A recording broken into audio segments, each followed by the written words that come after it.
Santosh Gangwar bulletin की शुरुआत करेंगे इस वक्त की बड़ी खबर के साथ। मैया सम्मान योजना से जुड़ी इस वक्त की बड़ी खबर। 28 दिसंबर से मैया सम्मान की राशि बढ़ी हुई मिलेगी। महिलाओं के खाते में 2,500 रुपए भेजे जाएंगे। 55,23,000 लाभुकों को बढ़ी हुई राशि भेजी जाएगी। 1,000 की जगह अब 2,500 रुपए मिलेंगे। 28 दिसंबर को सरकार गठन के एक महीना पूरे होने के बाद, एक महीना पूरे होने पर रांची के नामकुम में यह भव्य कार्यक्रम होगा। सभी 24 जिले से रांची महिलाएं पहुंचेंगी और 1,000 की जगह 2,500 रुपए दिए जाएंगे। 28 दिसंबर से मैया सम्मान की बढ़ी हुई राशि मिलेगी। महिलाओं के खाते में सीधे 2,500 रुपए पहुंचेंगे। 55,23,000 लाभुकों को यह राशि का लाभ मिलेगा। 1,000 की जगह अब 2,500 रुपए हर महीने महिलाओं के खाते में जाएंगे। जल संसाधन और अल्पसंख्यक कल्याण मंत्री हफीजुल हसन अंसारी बोकारो पहुंचे। मंत्री हफीजुल हसन ने विभाग की योजनाओं की समीक्षा की और विकास योजनाओं का हाल भी जाना। हफीजुल हसन ने कहा कि 28 दिसंबर से महिलाओं को मैया सम्मान योजना की राशि उनके खाते में भेजी जाएगी। नहीं 28 से मिल रहा है। उसमें थोड़ा बजट का था और माननीय राज्यपाल उसको पास कर दिए, अब हो जाएगा। लेकिन विपक्ष लगातार इस पर हमलावर है। बीच क्या हमला करके करेगा है? कह रहा है कि धोखा हो रहा है लोगों को। नहीं, धोखा तो वो दे रहे हैं, धोखा वो दिए हैं, वो उनके पास अब कोई मुद्दा नहीं रहा। खबर जमशेदपुर से, जहां मानगो में उलीडीही के डिमना रोड में नशे के खिलाफ प्रशासन ने बड़ी कार्रवाई की। 5 से 6 मेडिकल दुकानों में एक साथ छापेमारी की गई। एसपी, एसडीओ और डीएसपी के साथ मजिस्ट्रेट भी इस दौरान मौजूद रहे। छापेमारी में बड़े पैमाने पर नशे के इंजेक्शन, टैबलेट और दूसरे सामान बरामद किए गए। मेडिकल दुकान के साथ ही पास के ऑटो स्पेयर पार्ट्स की दुकान में भी नशीले पदार्थ रखे गए थे। 4 से 5 दुकान को सील किया गया है और 3 लोगों को हिरासत में लिया गया, जिनसे पूछताछ की जा रही। साथ ही दोषियों के खिलाफ पुलिस आगे की कार्रवाई में जुट गई। ऑलरेडी थाना क्षेत्र में और मानगो थाना क्षेत्र में काफ़ी मात्रा में जो नशीली पदार्थ होते हैं, नशीली दवाएं होते हैं, उसकी बिक्री की जा रही है। और उसी सूचना के आलोक में हम लोगों ने छापामारी किया है। छापामारी के क्रम में काफ़ी मात्रा में नशीली दवा, ड्रग्स और अन्य नशीली पदार्थ पाए गए। हम लोगों ने आज यहाँ पे जब रेड किया है तो हम लोगों को काफ़ी मात्रा में यहाँ पे कफ सिरप्स होते हैं जो कि प्रतिबंधित हैं, जो कि इनको नहीं बेचना चाहिए, वो प्राप्त हुए हैं। कुछ टैबलेट्स भी जिनसे कि नशा होता है, कुछ इंजेक्शन की वाइल्स भी मिली हैं। तो इस प्रकार से हमको लगता है ये एक अच्छी रिकवरी है और कुछ समय के लिए हमारे शहर को हम लोग जो है नशे की इस जो समस्या से बहुत जूझ रहे हैं, उससे निजात दिलाने में कामयाब रहेंगे। और झारखंड में बीजेपी का सदस्यता अभियान शुरू हो चुका है। राज्य भर में इसके लिए 5,628 शक्ति केंद्र बनाए गए हैं। रांची के वेंडर मार्केट के पास ही बीजेपी के नेता सदस्यता अभियान को आगे बढ़ाते दिखे।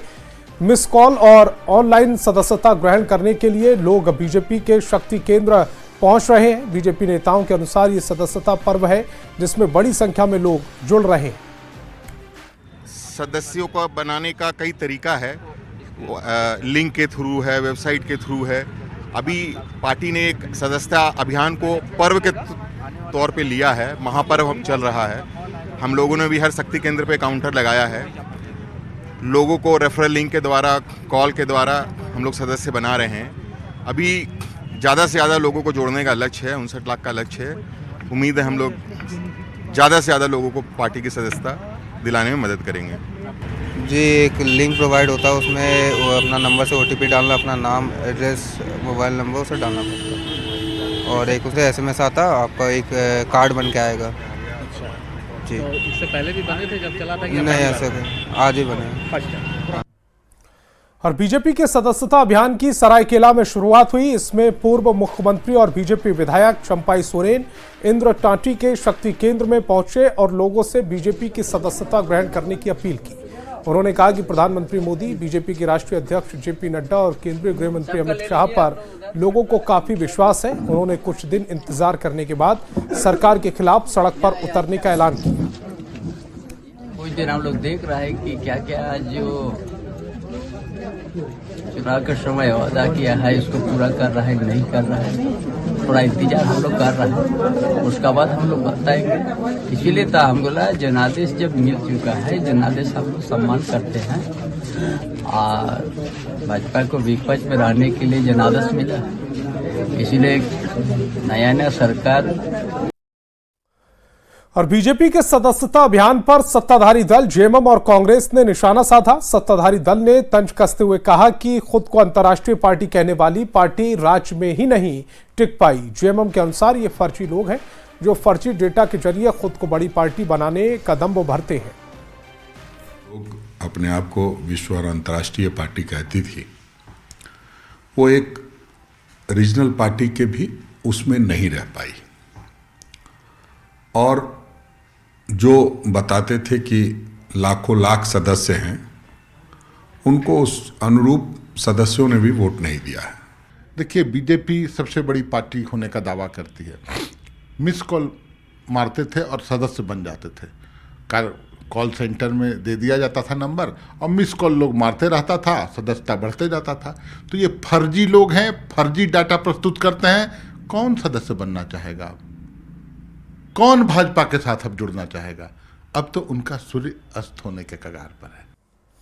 सीएम हेमंत सोरेन और गांडे विधायक कल्पना सोरेन ने आर्च बिशप मिनसेंट आइंद से मुलाकात की। सीएम ने इन्हें क्रिसमस पर्व की हार्दिक बधाई और शुभकामनाएं दी। रांची के लोयला मैदान में आयोजित क्रिसमस उत्सव 2024 में सीएम हेमंत सोरेन और कल्पना सोरेन शामिल हुई। इस मौके पर मीडिया से बातचीत करते हुए सीएम हेमंत सोरेन और विधायक कल्पना सोरेन ने राज्यवासियों को क्रिसमस पर्व की बधाई दी। साथ ही कहा कि साल 2024 आने वाला है और नया साल आने वाला है, सब लोग मिलकर इसे सेलिब्रेट करें। क्रिसमस का त्योहार चल रहा है, आप सब लोग को मालूम है। उत्साह हर साल रांची में बड़े पैमाने पे धूमधाम से लोग मनाते हैं और मेरी ओर से पूरे राज्यवासियों को, देशवासियों को क्रिसमस की ढेर सारी शुभकामनाएं। नया साल आने वाला है और 2024 अब जाने वाला है, तो इस विदाई और नए साल के आगमन के लिए और इस सुंदर पर्व क्रिसमस में मेरी तरफ से सभी लोगों को बहुत बहुत शुभकामनाएं हैं। मेरी क्रिसमस और कामना यही करेंगे कि नया साल सबके जीवन में खुशहाली लेकर के आए और समृद्ध रहे और हम लोग सब अच्छे रहे, स्वस्थ रहे। क्रिसमस आने में भी 3 दिन है, लेकिन इससे पहले ही राजधानी रांची को खूबसूरत तरीके से सजाया गया। मेन रोड से लेकर पुलरिया रोड तक भव्य तरीके से सजावट की गई है। खासतौर पर रांची के पुलरिया रोड पर गिरजाघर और संत जेवियर कॉलेज भी है। ऐसे में यहां पर क्रिसमस को लेकर खास तैयारी दिख रही है। रांची के किशोरगंज चौक से लेकर रातू रोड चौक पर भी खास सजावट देखने को मिल रही, जो लोगों को अपनी ओर आकर्षित कर रहा है, खींच रहा है।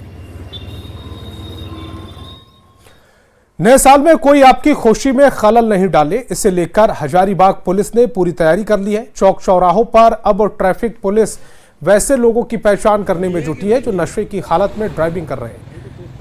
नगवा टोला प्लाजा के पास जिला परिषद चौक में ट्रैफिक पुलिस और कोर्रा थाना पुलिस ब्रेथ एनालाइजर्स के जरिए लोगों की जांच में जुटी है। इसमें बिहार से आने वाली गाड़ियों की विशेष रूप से चेकिंग की जा रही है। जो ड्राइवर नशे की हालत में मिल रहे हैं उनसे जुर्माना वसूला जा रहा है। ये बहुत अच्छी पुलिस के द्वारा अच्छी पहल की जा रही है, क्योंकि नए साल में बहुत सारे लोग नवयुवक गाड़ी दारू पी के जो ड्रिंक और ड्राइव चलाते हैं, जिससे काफ़ी सारा नुकसान होता है, जान माल की क्षति होती है। और ये पुलिस के द्वारा बहुत अच्छी पहल है। क्या लगता है कैसे चलना चाहिए? मतलब नए साल को अच्छे से स्वागत करना चाहिए, बिना दारू पी के अच्छे से गाड़ी चलाइए। और नव वर्ष आगमन को लेकर के कुछ शरारती तत्व के लोग शराब पी करके मोटरसाइकिल 4 व्हीलर चला रहे हैं, जिसको रोकथाम के लिए करके एक विशेष वाहन चेकिंग अभियान चला रहे हैं ब्रेथ एनालाइजर लेकर के। और जो पकड़े जाते हैं उस पर फाइन भी वसूला जा रहा है। 10,000 फाइन है 185 MBF के तहत। और धनबाद में लगातार हो रहे सड़क हादसे को रोकने के लिए पुलिस अलर्ट मोड पर है। इसी कड़ी में न्यू टाउन हॉल में पुलिस और एक निजी संस्थान के सहयोग से सड़क सुरक्षा पर जागरूकता सेमिनार का आयोजन किया गया। इसमें लोगों को सड़क सुरक्षा और हादसे से बचाव के उपायों की जानकारी दी है। सड़क सुरक्षा के लिए इंजीनियरिंग, एजुकेशन, इन्फोर्समेंट और इमरजेंसी केयर के तालमेल पर जोर दिया गया। साथ ही ट्रैफिक नियम का पालन करने की भी अपील की गई। हमारा उद्देश्य था वो था कि हम लोगों को कैसे अवेयरनेस क्रिएट करें रोड सेफ्टी के माध्यम से। और इसमें बिकॉज रोड सेफ्टी के 4 पिलर्स होते हैं, उस 4 पिलर्स में इंजीनियरिंग, इन्फोर्समेंट, इमरजेंसी केयर और एजुकेशन, ये 4 पिलर्स हैं। तो हमने आज एक इम्पॉर्टेंट पिलर को यहाँ पे पकड़ा है, इन्फोर्समेंट एजेंसीज है। तो वो उस पर बड़े ही प्रभावकारी तरीके से जो हमारे ट्रैफिक पुलिस के जवान और पदाधिकारी या अन्य पुलिस पदाधिकारी और जवान थे, तो उनको सड़क सुरक्षा के बारे में अवेयर किया कि हम दुर्घटना को कैसे कम कर सकते हैं और इसका प्रभाव हमारे कार्यशैली पे निश्चित रूप से पड़ेगा। तो उनसे मेरा सभी से अनुरोध रहेगा कि जो रूल्स एंड रेगुलेशन है उसका पालन करें ताकि एक्सीडेंट ना हो, क्योंकि एक बार एक्सीडेंट अगर हो जाता है तो उसकी कोई भरपाई नहीं है। तो जो छोटे छोटे चीज़ हैं, जो माइनर चीज़ें हैं, हेलमेट पहनना, ओवर स्पीड नहीं करना, ड्राइविंग करते समय बातचीत नहीं करना फ़ोन पे, अगल बगल में देखना कि गाड़ियाँ कैसे आ रही हैं जा रही हैं, अवेयरनेस रहना ड्राइविंग करते समय, इन सब का पालन करें ताकि एक्सीडेंट ना हो।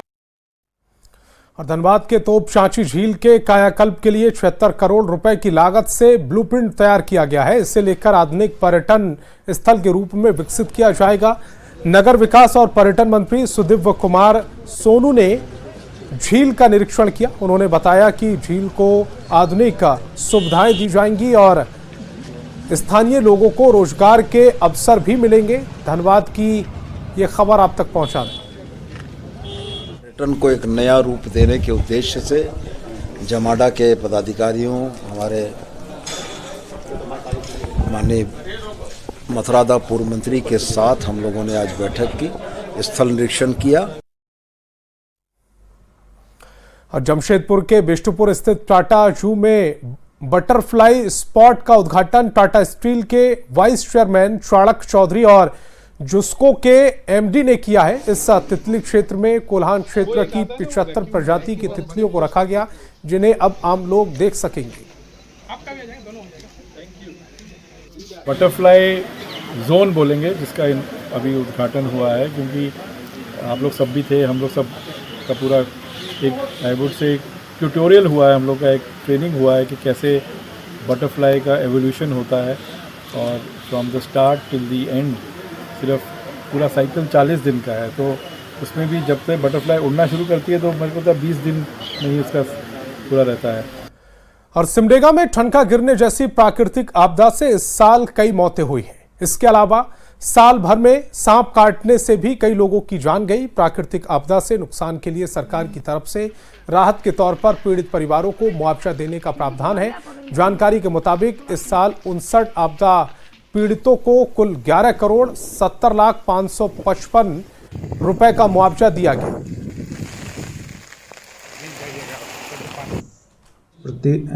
25 में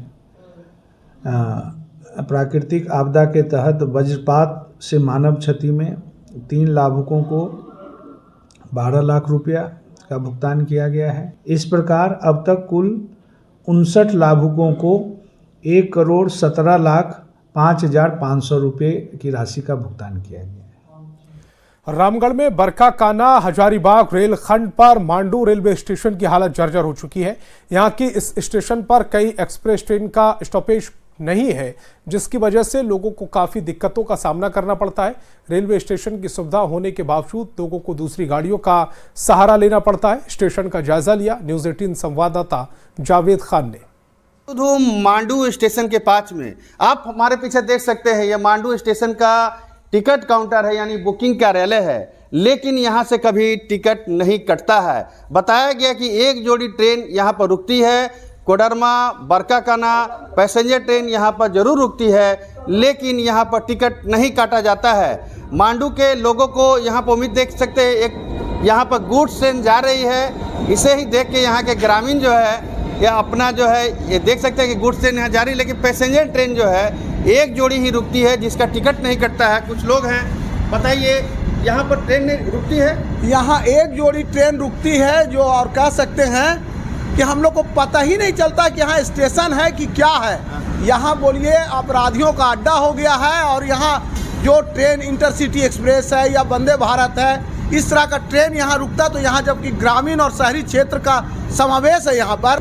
मांडू रेलवे स्टेशन जो बना है वो मतलब कोई मतलब का नहीं है, क्योंकि यहाँ ना ट्रेन रुकती है, ट्रेन रुकती भी है तो जो ऐसे एका दुका रुकती है। एक ट्रेन रुकती है यहाँ पर। जी। वही कोडरमा बरकाकाना जी। में मांडू के लोग जो है सवाल उठा रहे हैं कि मांडू स्टेशन का जो निर्माण कराया गया था उसकी उपयोगिता जो है सही साबित नहीं हो रही है। आज भी यहाँ के लोगों को बस और दूसरे वाहनों से रांची और दूसरे जगह जाने को मजबूर होना पड़ रहा है। ऐसे में यहाँ के लोग चाहते हैं कि यहाँ पर रेलवे की सुविधा बढ़ाई जाए, स्टेशन को और अच्छा बनाया जाए, यात्री सुविधाएं बहाल की जाए। जावेद खान, न्यूज़ 18, रामगढ़। हेमंत सरकार में स्वास्थ्य मंत्री डॉक्टर इरफान अंसारी ने एक ऐसा सनसनीखेज खुलासा किया जिससे हड़कंप मच गया है।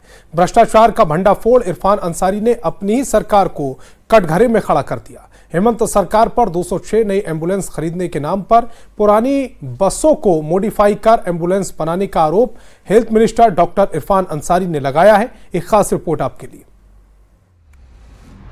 ये एम्बुलेंस नहीं, माचिस की डिब्बी है, मरीजों की मौत की मशीन है। हेमंत सरकार के इस एम्बुलेंस में मरीजों की जान नहीं बचती। एडमिट होने वाले मरीज ऐसे एम्बुलेंस में मर जाते हैं। ये आरोप विपक्ष में बैठे किसी नेता का नहीं, बल्कि हेमंत कैबिनेट में शामिल डॉक्टर इरफान अंसारी का अपनी ही सरकार पर है। स्वास्थ्य मंत्री डॉक्टर इरफान अंसारी अपनी सरकार द्वारा खरीदे गए इस एम्बुलेंस को माचिस की डिब्बी बता रहे हैं। देखिए, कई कंप्लेन मेरे पास आया है। विभाग में गया था तो कई मैंने आवेदन देखा लोगों का, तो उसमें साफ साफ कहा गया था कि झारखंड का जो सड़क है, कहीं छोटी सड़क है, और जो एम्बुलेंस सरकार ने लिया, पूर्व के विभाग ने जो लिया, तो उसका कोई औचित्य नहीं था। अब माचिस का डब्बा है, वो गांव में जा नहीं पा रहा था। पेशेंट अगर उस एम्बुलेंस में एडमिट हुआ, लिया भी, तो वो रास्ते में ही दम तोड़ दिया। तो कई तरह की परेशानी सामने आई है।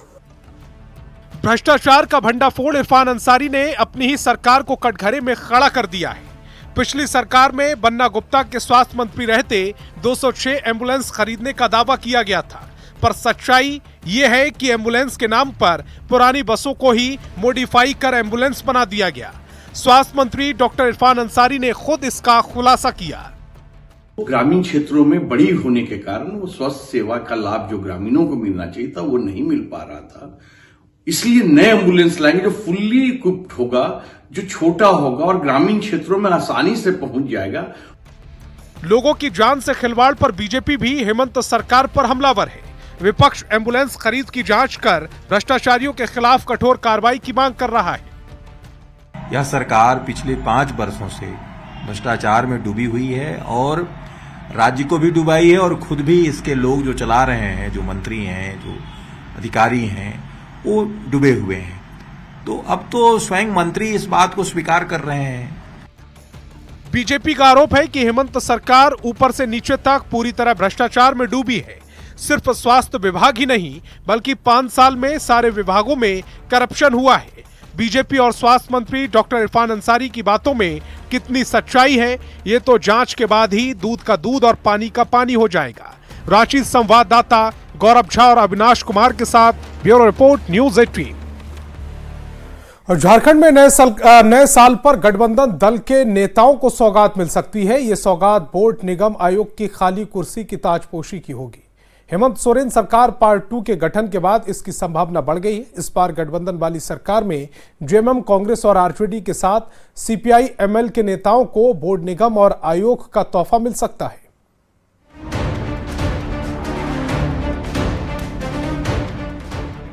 झारखंड में हेमंत सोरेन सरकार पार्ट 2 के गठन के बाद से अब सबकी नजर राज्य की खाली पड़ी बोर्ड निगम और आयोग की कुर्सी पर टिक गई है। अपनी पार्टी के लिए समर्पित और विधानसभा चुनाव की जीत में महत्वपूर्ण भूमिका निभाने वाले नेता इस कुर्सी की रेस में है। राज्य के प्रमुख सत्ताधारी दल जेएमएम के अनुसार ये मुख्यमंत्री का विशेष अधिकार है और बहुत जल्द खाली कुर्सी पर नेताओं को जगह मिल सकती है। कार्यकर्ताओं की भावनाएं भी हैं और भी कई एक नेता उस लायक हैं जो बोर्ड निगम को अच्छी तरह संभाल सकते हैं, उनमें क्षमता है। तो वैसे व्यक्तियों का, वैसे नेताओं का चुनाव करके वो पद बहुत जल्द मिलने की संभावना है। तो कार्यकर्ताओं के बीच एक मौका सभी को देने का प्रयास माननीय मुख्यमंत्री का होगा। झारखंड में 12 से ज्यादा बोर्ड निगम और आयोग के अध्यक्ष पद की कुर्सी इस वक्त रिक्त है। इसी तरह सदस्यों के पद पर भी कई नेताओं को मौका दिया जा सकता है। एक नजर डालते हैं राज्य में खाली पड़े बोर्ड निगम और आयोग पर। राज्य महिला आयोग, खादी ग्रामोद्योग बोर्ड, बाल संरक्षण आयोग में पद खाली है।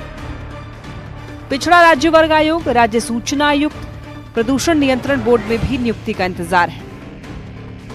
झारखंड राज्य खाद्य आयोग, राज्य मानवाधिकार आयोग में भी अभी तक नियुक्ति नहीं हुई है। माटी कला बोर्ड, राज्य कल्याण बोर्ड, वन विकास निगम में भी पद खाली है। जियाडा, टीवीएनएल, जेएसएमडीसी में भी अभी तक पद नहीं भरे गए हैं। हेमंत सोरेन सरकार पार्ट 1 के दौरान कांग्रेस बोर्ड, निगम और आयोग के पद पर अपने नेताओं को मौका देने में कामयाब रही थी। उस वक्त जेएमएम अपने हिस्से के बोर्ड, निगम और आयोग का गठन करने में पिछड़ गई थी। अब जब फिर एक बार खाली कुर्सी को भरने की सुगबुगाहट तेज हो गई है, तो कांग्रेस के अनुसार सबसे पहले जनता से वादा निभाने की बारी है। संगठन में जो दायित्व का निर्वहन करते हैं और चुनाव नहीं लड़ पाते हैं या नहीं लड़ सकते हैं, वैसे लोगों को उनके हिसाब से, उनके दायरे के हिसाब से अकोमोडेट किया जाता है। तो वो भी काम निश्चित रूप से बहुत जल्द माननीय मुख्यमंत्री जी करेंगे। राज्य में बोर्ड, निगम और आयोग के पद रिक्त होने से काम पर असर पड़ रहा है। राज्य में सूचना आयुक्त, महिला आयोग, खादी बोर्ड के प्रमुख पद रिक्त होने से सरकारी फाइल अटकी पड़ी है। माना जा रहा है कि सरकार खाली कुर्सी पर गठबंधन दल के नेताओं को मौका देकर एक तीर से दो निशाना साध सकती है। रांची से न्यूज़ 18 के लिए अविनाश कुमार की रिपोर्ट। तो बिहार झारखंड में फिलहाल इतना ही। आप देखते रहिए न्यूज़ 18 बिहार झारखंड।